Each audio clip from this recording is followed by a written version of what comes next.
was the defenses.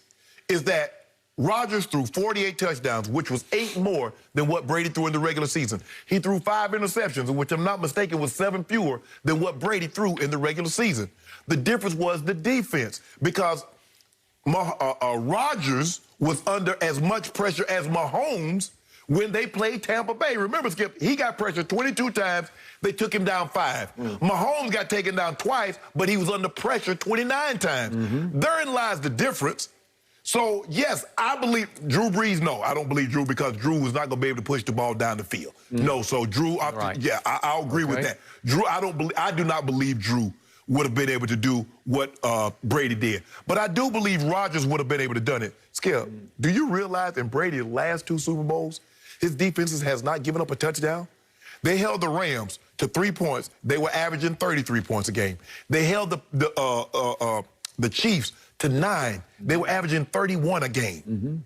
Let that sink in for just a second, Skip. In the Super Bowl, 2 teams that come in averaging over 30 points a game could not get the ball in the end zone. So I believe Rodgers could have done what Brady did this year. Skip, I mean, we talking hypothetically. We'll never know. It's fun to do that. That's how we do it. I make a living. So I'm going to say yes. Okay. To answer this question, I'm going to reread what Brett Favre said. Missing piece of the puzzle was Tom Brady. We agree on that. Yes. Now, if you'd plugged in a different quarterback of his stature, Brees, Rodgers, would that magical season still have happened? Brett Favre concludes, I don't know. I don't know. I conclude that I do know. No, it would not have happened. What's the biggest difference between Green Bay's 12 and Tampa Bay's 12? Intangibles, leadership. As much as I honor Aaron Rodgers' gifts, his arm talent, his ability to scramble, all of the above, he's way more talented than Brady ever thought about being. He also has too much diva in him. There's too much finger-pointing, blame-deflecting. See, after the NFC Championship game, he said, I finally got my dream come true, home championship game. Yeah. He stunk up the fourth quarter, and then he had the audacity after the game to completely flip the script to, it's my team's fault. They didn't get me enough help, and maybe I'll go somewhere else after this. Skip, I just think the thing is that winning is a cure or a fix to a lot of things. And the difference between Jameis and Brady, forget Brady's greatness, Skip, it was the turnovers. Just cleaning up the act, right? I agree. That's it. Okay. It's like. By the way, Jameis has high leadership intangibles. Yes. He does. They follow Jameis, and they will. I assume he's going to have a real shot to win the job. And we'll see if New Orleans will follow him. Yep. Skip, it's like, a car. Sometimes it just needs a good washing, a good waxing, and you're like, damn, that car looked like that. Well, that's what Tom Brady was. Tom Brady was the wash, the waxing. Then you're like, hold on, Tampa really? Yeah, Tampa had all those pieces, with the exception of Tristan Wirth, that they drafted. The offensive line pretty much stayed intact. Everybody, Cameron Brate started more. And Antoine Winfield to be the quarterback of the second as a rookie. But offensively, Skip, they were pretty much the same. Leonard Fournette, I think, started the Super Bowl, the last tail half, like last 3 or 4 games. Leonard Fournette was started at Rojo. But that's all. That's what they needed. Okay. What did I keep telling you from the start? He is instilling and installing the Patriot way in what I called Tampa Bay. Winning. It's just a culture. It's a feeling of, this is how we do it. This is how we practice. This is how we stay after practice. Because Fournette kept talking about, would you believe he keeps us after just the running backs after practice every day just to throw to us? We used to catch him. Skip, the thing is, the Patriot way is about winning. It's about being unselfish. That is the greater good of the team. And it's about being a professional. Oh, yeah, absolutely. Because you have to put the team in front of your own goals, whatever it may be. And that was the one thing. Remember how Devin White said he was a little down because he didn't make the Pro Bowl? He like, D, I don't give a damn about no Pro Bowl. I'm trying to win another type of bowl. So you get guys to understand that the team goal, Super Bowl, is bigger than your individual goal, which is all Pro Bowl selection. I got it. So Brett Favre goes on to say, Tom Brady, his leadership, his competitiveness, is he the most talented quarterback? Nobody would say. Well, none of us would say that. But he's saying his competitive nature is as good now as it's ever been. Yeah. And in part, that was driven by one Bill Belichick. Right. Because he went down there on a mission to take his talents not to South Beach, but to Tampa Beach, right? Yeah, but Skip, we know, look, I think the notion is that always in a given sport, the most talented is always the best. Skip, we know that's not the case. We know Emmitt Smith, although he's the all-time, he was not the most talented running back. Agreed. Jerry Rice was not the most talented receiver. There have been a lot of receivers. Emmitt timed 4.6 at the combine, 4.6. Emmitt, my dog, we came out together. Right. That's my boy. I love Emmitt. But he's not the most talented running back. Jerry wasn't the most talented receiver. There are a lot of receivers that can run faster, could jump higher. Completely agree.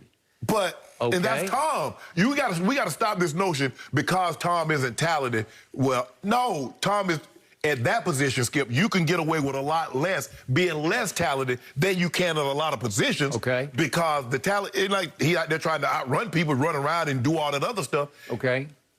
All you got to do is protect him up. Lock it up for 3 seconds. Yeah. And don't move him off that spot and see what he do to you. Okay.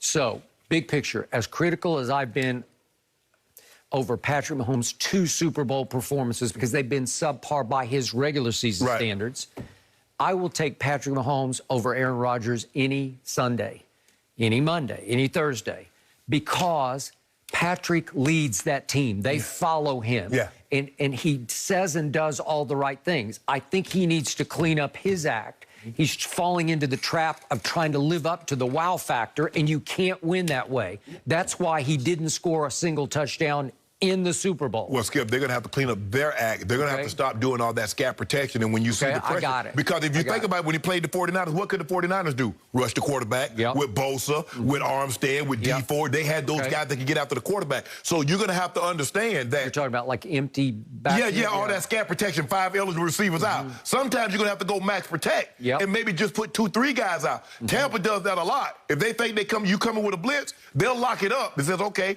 we'll get a 15-yard completion as opposed to the home run. The reason Rob Gronkowski is so valuable, even at his advanced age, is if you line him up at tight end and Tom sees or feels blitz, he can signal Gronk to be the next. He can be the 6th offensive lineman. He is. I just want you to know you skipped our 3rd down.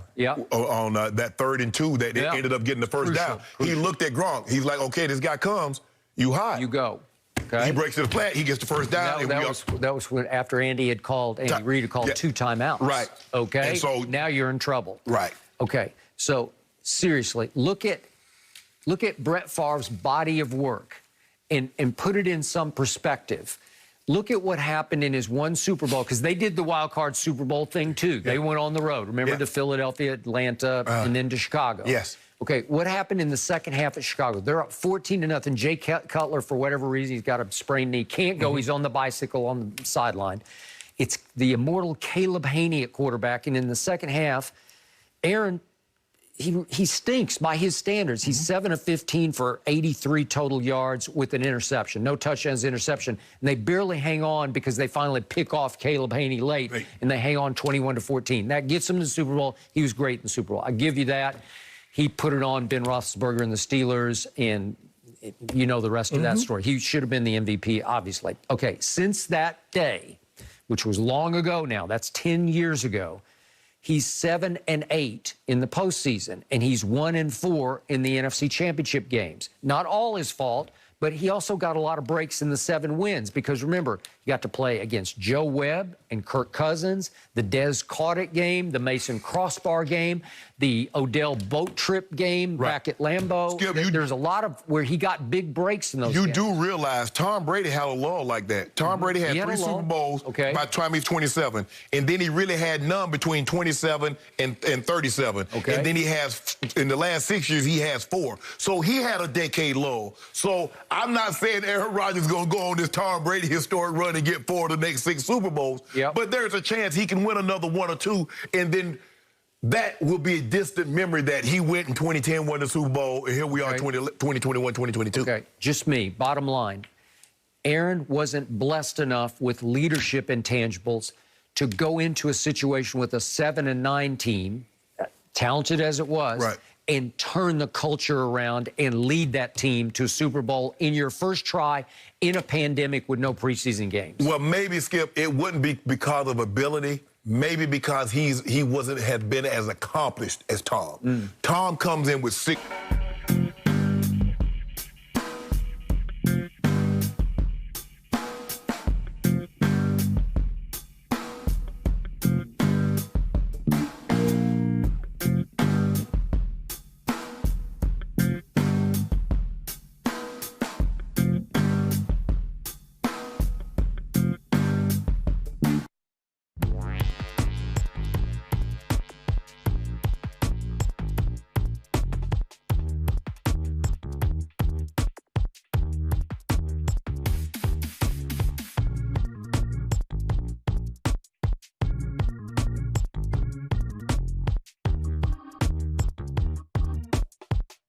And they will.